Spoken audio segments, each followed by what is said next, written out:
So a good follow-up question for me to ask after having heard you say all that, what are just one or two things that somebody can do having been exposed to complex trauma that they can start teaching their brain, um, you turn off, you turn on, but there's such a disconnect because they're just so reactive all the time. So how do we help train our brain to calm down so it can turn on? So we can learn these new coping skills. So your brain, over that long period of time in childhood, created pathways that get to survivor brain pretty quickly. And so in order to, you have to retrain your brain. It took years for your brain to get there. It's going to take time and relationship.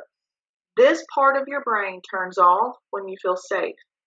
And so as practitioners, as survivors, safety, whether it's psychological or physical, has to be key. Creating safe environments and creating safe relationships. And so people think going to a therapist for a couple of months and taking some medication will work. But what research has found is long-term safe relationships that are predictable. Predictability equals safety. Anytime they feel unsafe, survivor brain is going to turn on.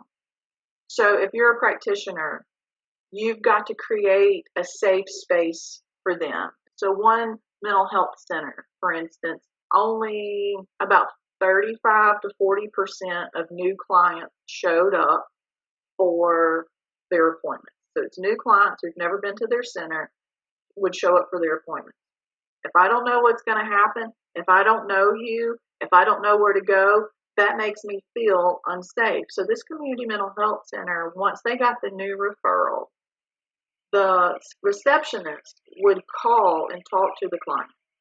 And then they would send an email to the client with a picture of the receptionist space. Here's who I am. And it's a smiling face. And then they would send pictures of here's the parking lot, and here's our front door, and this is what the inside of our lobby looks like.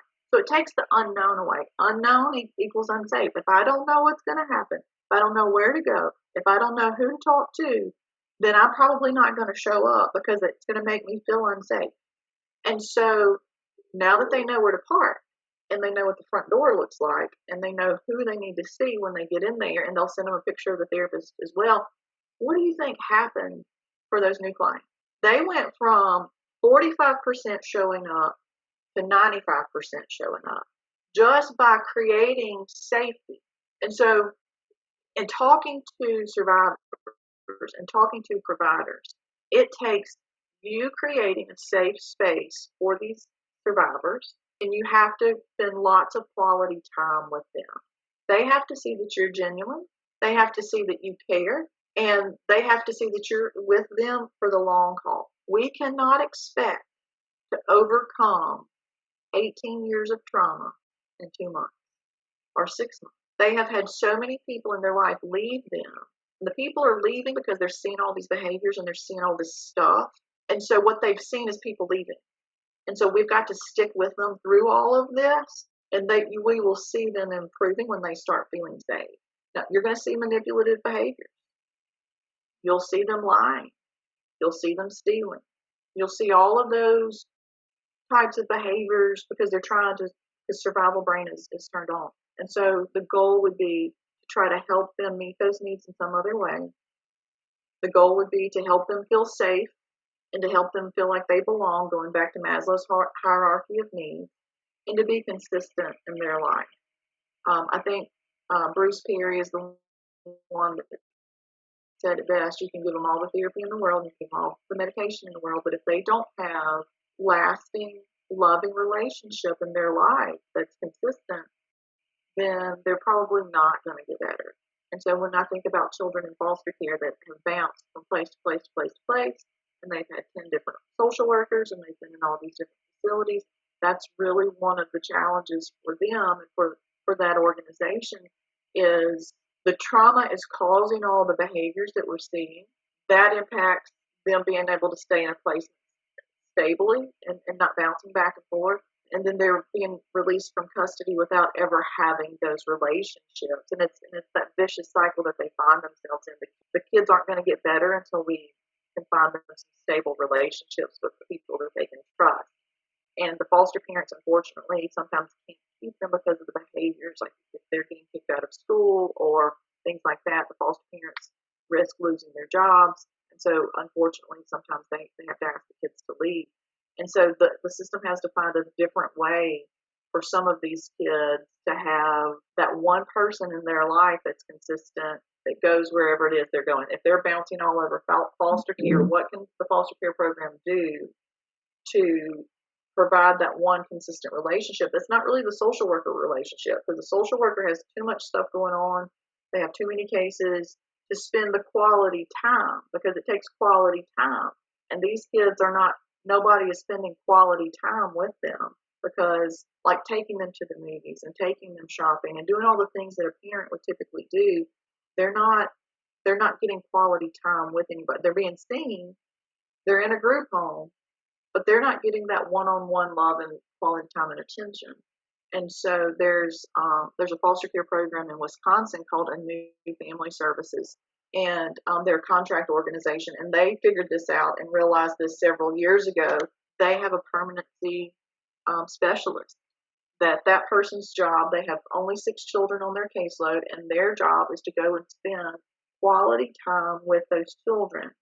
And what that does with those children, they're bouncing all over the state, but this person goes wherever the kid is placed, once or twice a week. It's a lot of money in travel, but it saves money over time, because this person is going wherever the kid goes and is spending a couple of hours a day. What would you be doing if you were a parent? You're helping them with their homework, you're taking them to the movies, you are talking to them, you're mentoring them, you are mirroring for them appropriate coping skills in difficult situations. And the amazing thing is, before they implemented this program, that contract agency only had 35% permanency rates for kids, meaning that the kids they worked with, only 35% of them reached permanency where they were adopted or reunified with family. Here, these are the kids that have 20 and 30 and 40 placements in foster care and have lingered in foster care and have not been able to achieve permanency because of their complex trauma. What they have seen is within a 24-month period of implementing this, those children are reaching permanency at 75%. These are not therapists that are doing therapy with the kids. They're just spending time with the kids, building a relationship with the kids. And it's working. And so sometimes I think we have this idea that it's got to be a lot of fancy programs and it's got to be a lot of medications. It's got to be really expensive. But in that particular program, it was $20,000 per kid, and that's per year. So for $40,000 in 2 years, they were getting permanency rates that were the best in the country.